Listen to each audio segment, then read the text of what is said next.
Startup Mission as well as all of the few people present here. So if you are present here still, that means you're genuinely interested. That way, I'm happy. You're genuinely interested. And I think we have the distinction of having the maximum panel and the minimum time. So I think we'll stick to direct questions and what you need to sort it out.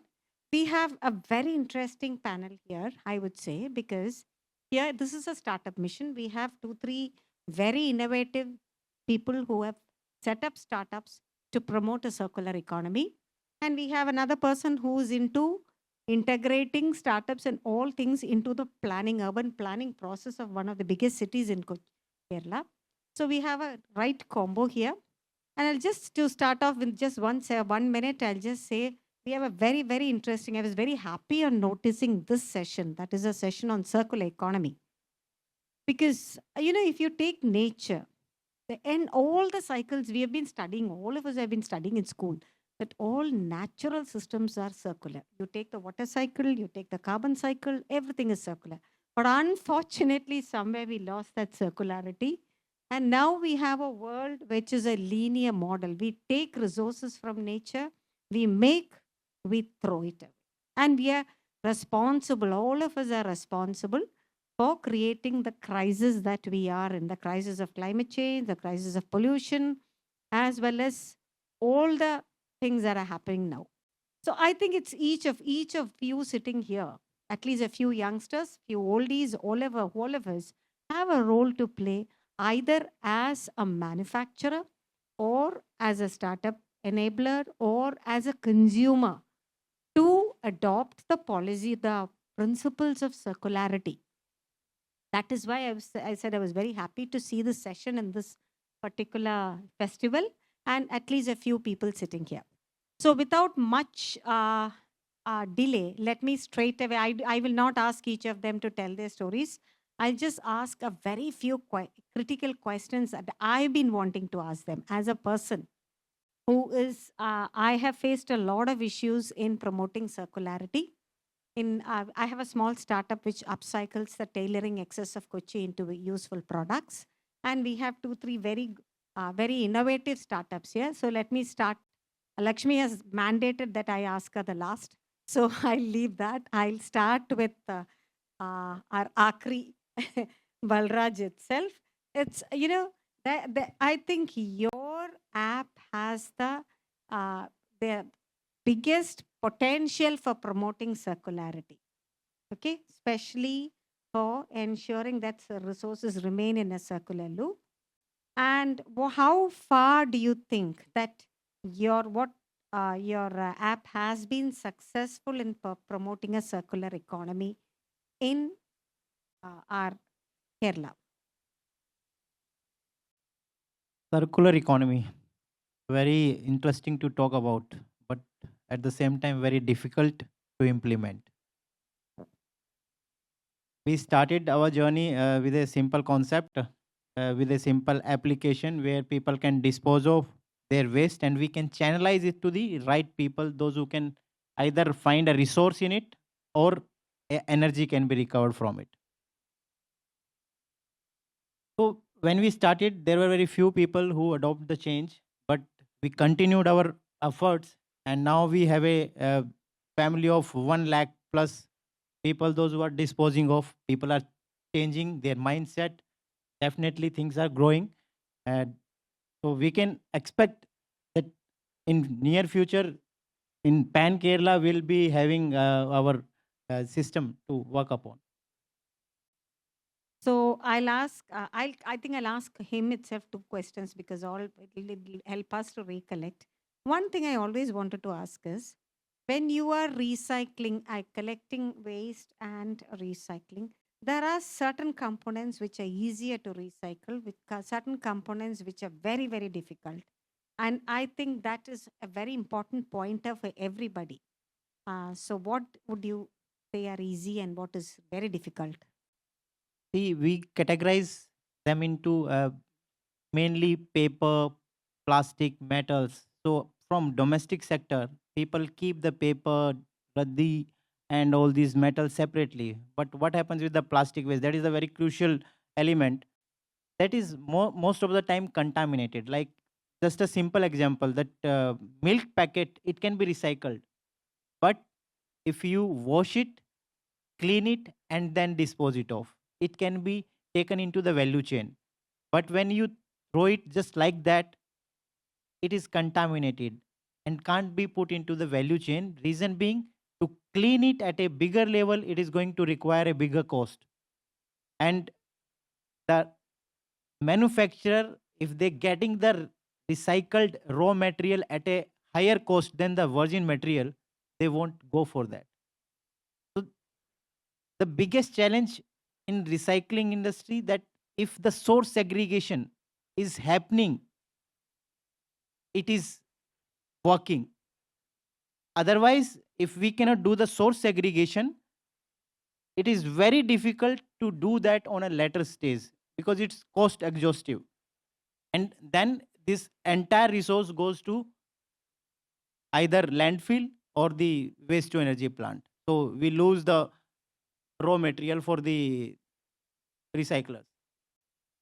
Okay. And so that's a very important point of all youngsters. Please ensure source segregation and very clean source segregation. I think we'll come back. If we have time, we'll come back to you. Now let me go to Sandip. He is a totally different area, novel area of having implemented solar boards. We have never thought about, promoting energy efficiency or this in solar boards and things. My first question is, as a consumer, how do people accept your board? Or what made you think of it also? And he has given up a very illustrious career from IIT and then gone into making solar boards. So that's also another interesting aspect. So,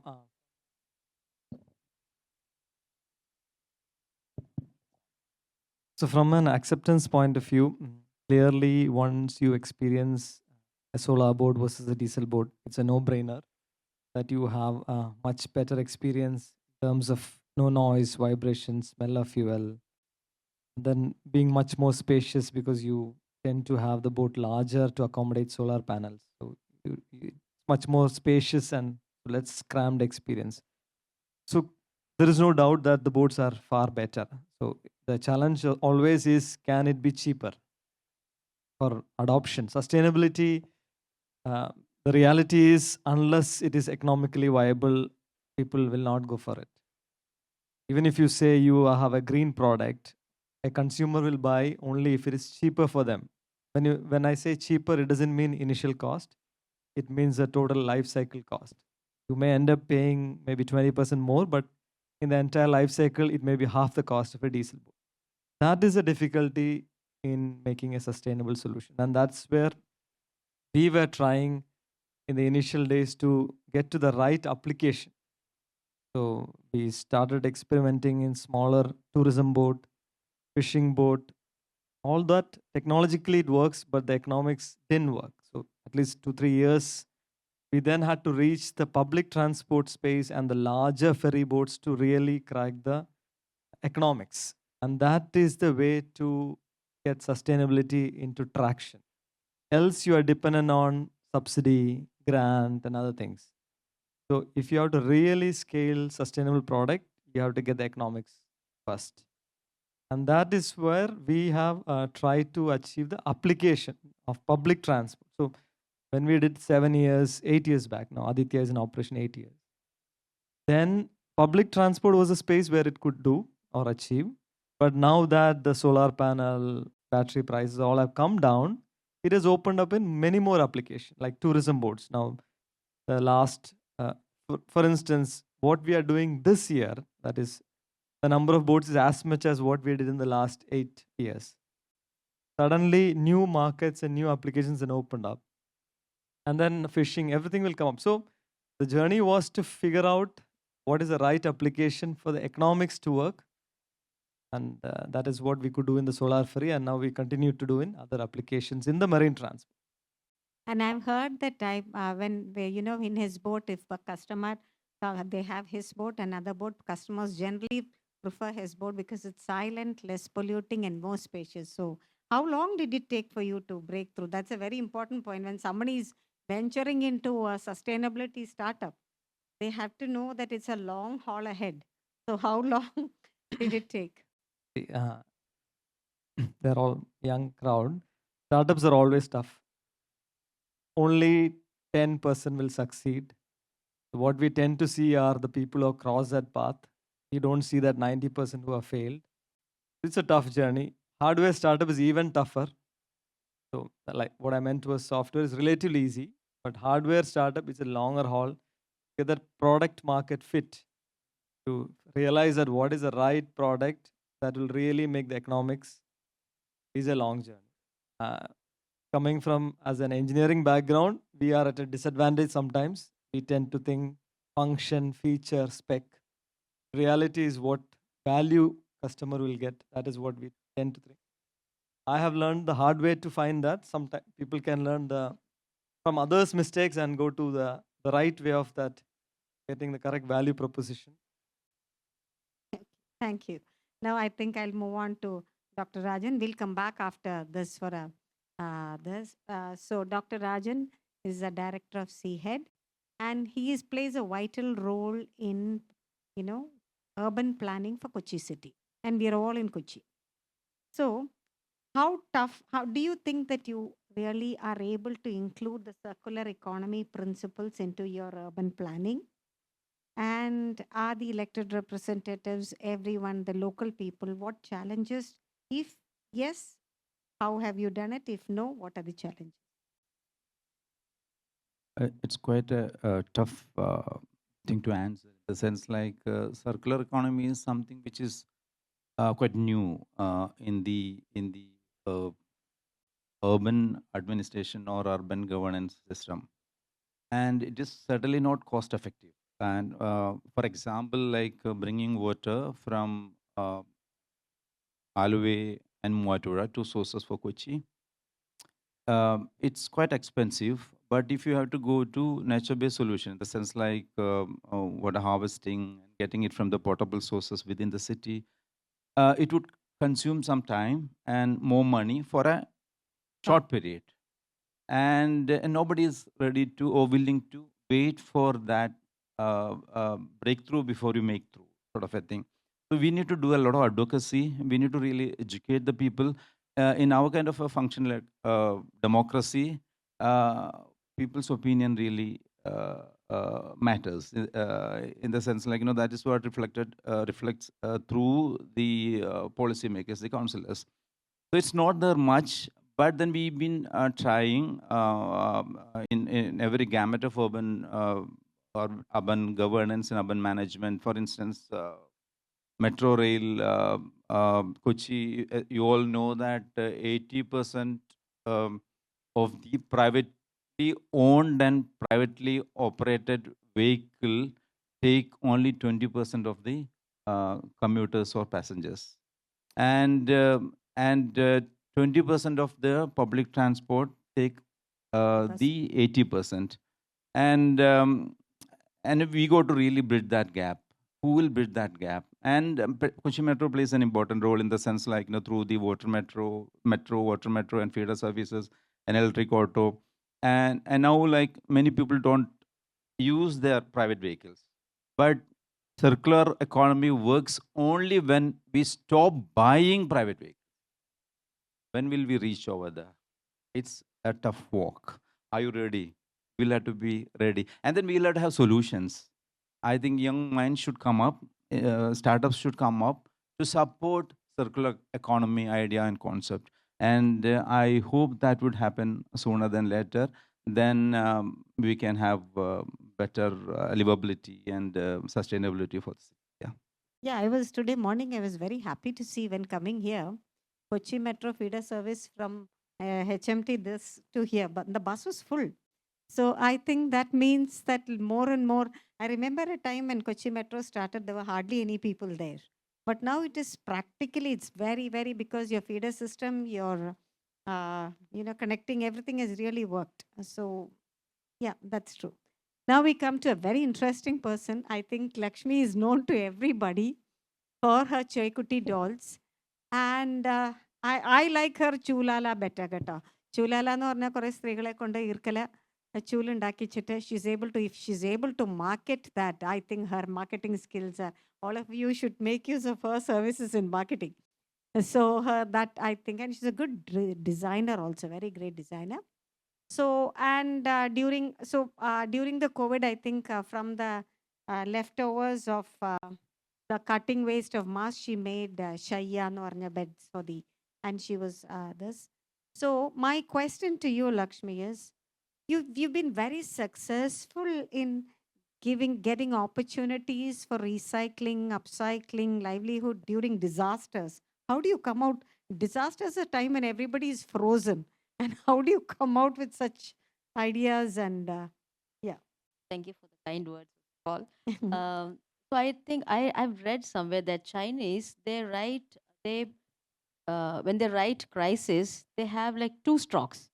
So one says that, while you should not, well, you should be careful about whatever is happening there, about the crisis. Be careful about that, but you should not miss out the opportunity that comes along with it. So those two strikes is what, the way they represent. So I have completely kind of absorbed that thing, and I try to implement whenever a crisis appears. I think this is my chance and maybe my responsibility to kind of bring in a solution Yeah, that's a very important point, that people start looking at crisis as an opportunity. as an seriously. opportunity alone rather than as something to be Because I scared. think that is when you can really substantially make an impact to the society. So I'm kind of wired like that, Okay. and the kind of experience that I had and the kind of response that I'd been getting globally made it more kind of validation. I got more validation that that's the way forward. Yeah, but even to get that recognition globally, you really need to have that, that right approach to marketing, and that perception and the strategy should be there. So if you have any pointers for I always feel like people want to be part of the solution. So anything where they can connect, that I want to. I also like the designs or the solutions that I brought in is very very simple. Like anybody of any skill set can be part of it, right from Chekuti to Amomatiri to the Shaya. If you know how to braid your hair, you can make a Shaya. That is how simple it was. That's how we could actually replicate in 19 countries during the COVID through Zoom meetings. okay. So anybody could just do it. So probably that is one of the reason why it's becoming more popular, because everyone could, it did hit a chord with everybody. So you have to think of something which hits and Basic, simple. No, things. it's none of my projects are kind of rocket science. If I feel that if I can do it, anybody in the world can do it. So we have very good combination of IIT plus very simple thought, and so anybody can become an entrepreneur.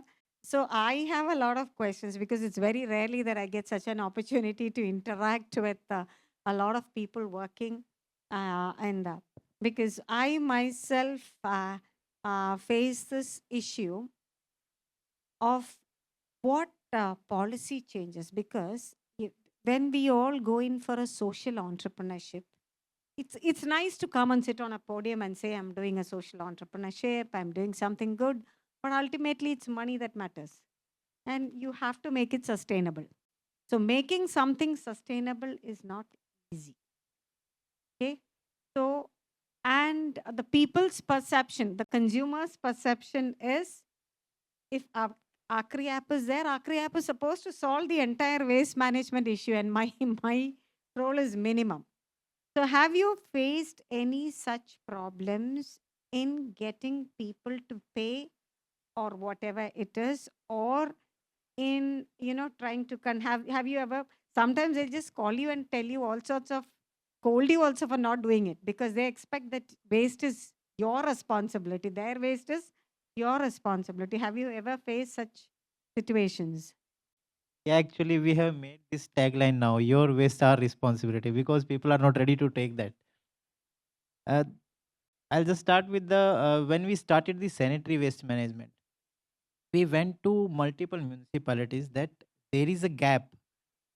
Though we have a written lay down procedure for solid waste management, and it is mentioned that sanitary and hazardous waste should be catered differently. It should not be mixed with the solid waste, because it is contaminating the resources, and the manual segregation happens at the material recovery facilities. So we are putting the health of those workers at stake. But People were like, there is not much waste in this segment. How you're talking about? Nobody was ready to actually start this happen. And somehow we managed to get one municipality ready to start the pilot project. That was Kalamsire municipality. We started our journey with 30 kg a day. Yes, people were there. Those who want to dispose and pay also. And today we are collecting 8 ton a day. Things have changed. People are ready. It is just they want a solution.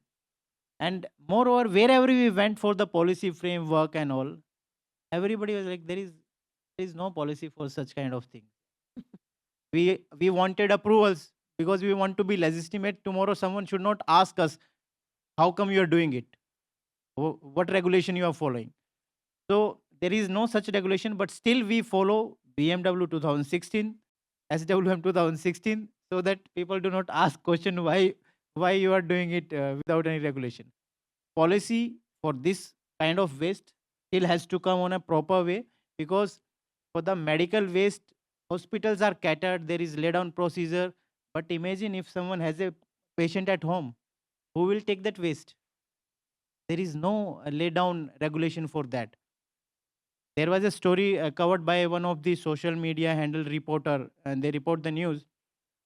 In one of the village near Koikod, a lady was struggling to dispose of her 12 years old son's dialysis waste, because his both the kidneys were not functioning well, and she has accumulated around 400 kgs of waste in her backyard. There was no one to help her out.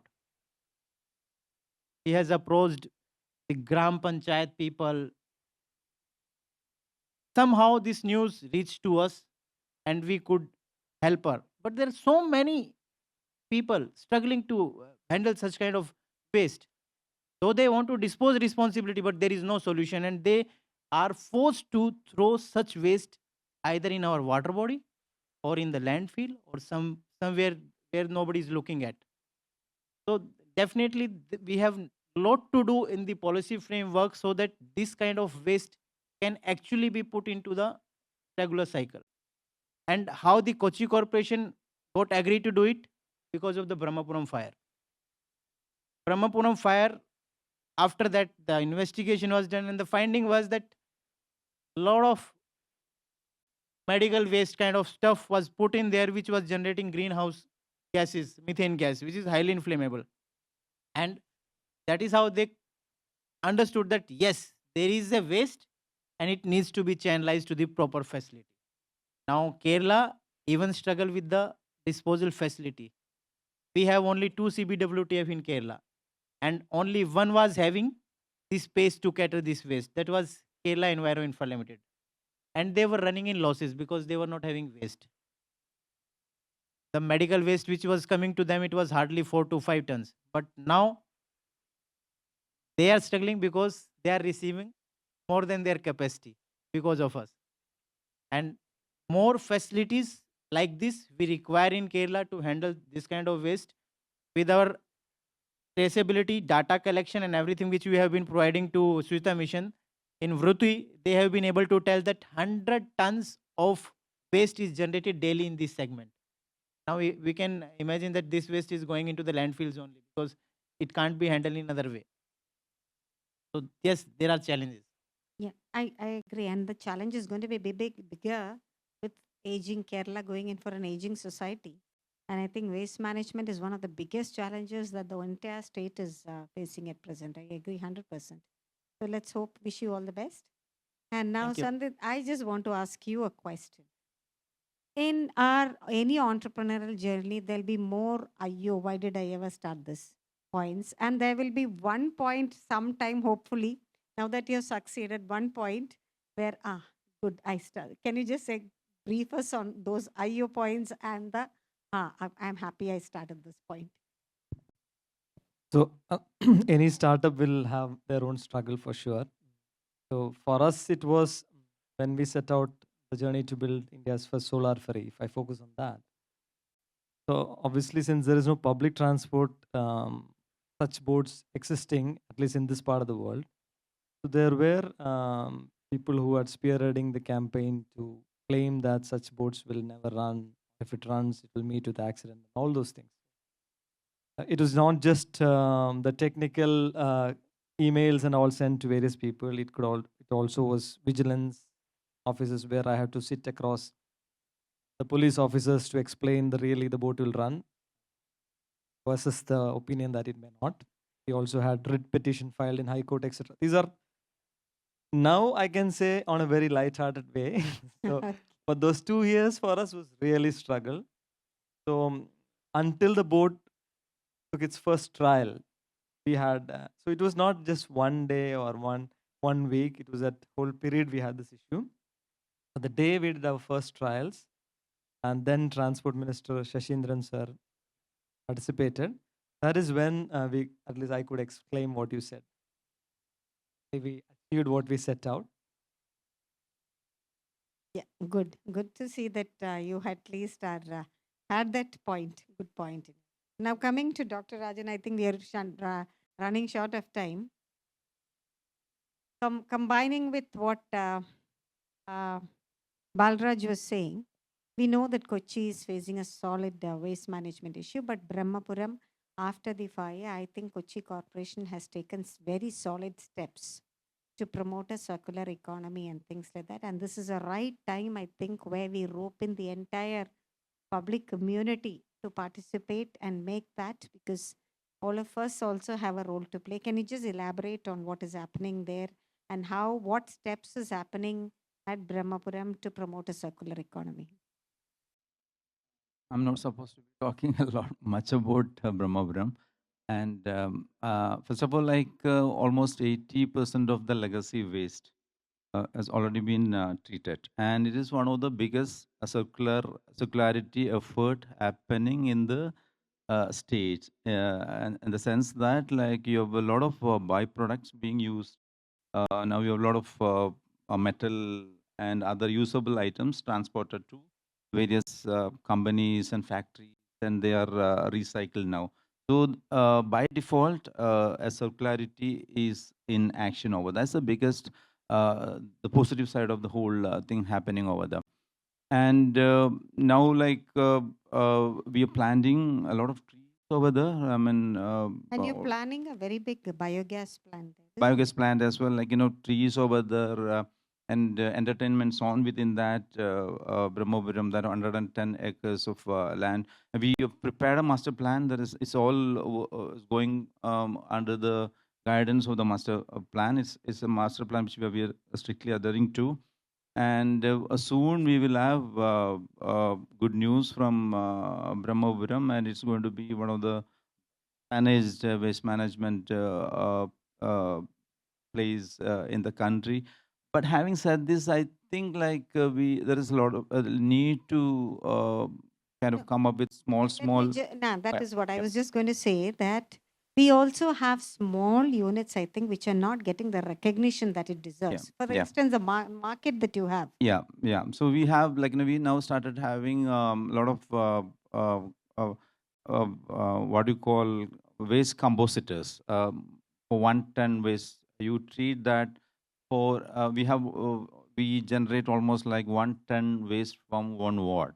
We have 74 wards, and this 1 ton organic waste is treated in that neighborhood itself through organic waste compositors, and that the fertilizer, the manure generated through this process is used within that kind of ward, and that is one of the best circular economy models, and it's not again much attention in the sense like Brahmapuram supersedes the all sort of a thing.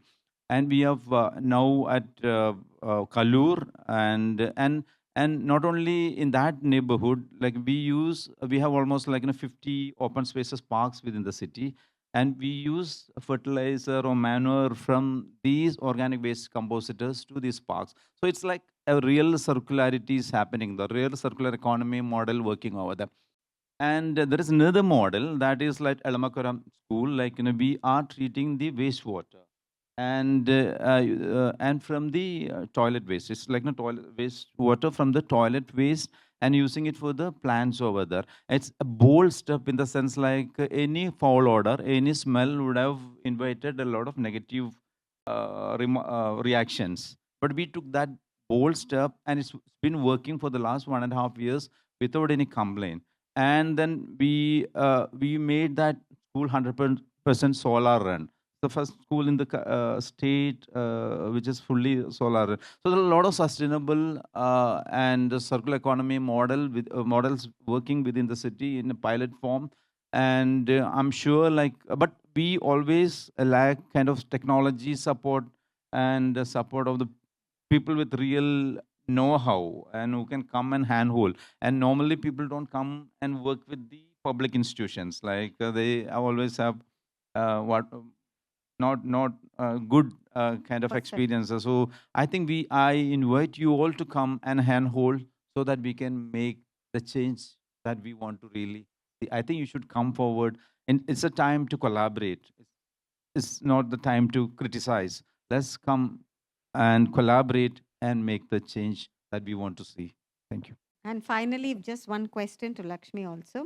Now she's also promoting a new concept called pure living, where how you live with kind of regenerative nature, livelihood, local livelihood. Can you just explain on that also, please? Pure Living is not new. Actually, that is my company organization. Pure is an acronym for Products Upcycle, Recycle, and Economized. Okay. Now it has changed to a project for the urban, rural, and egalitarian.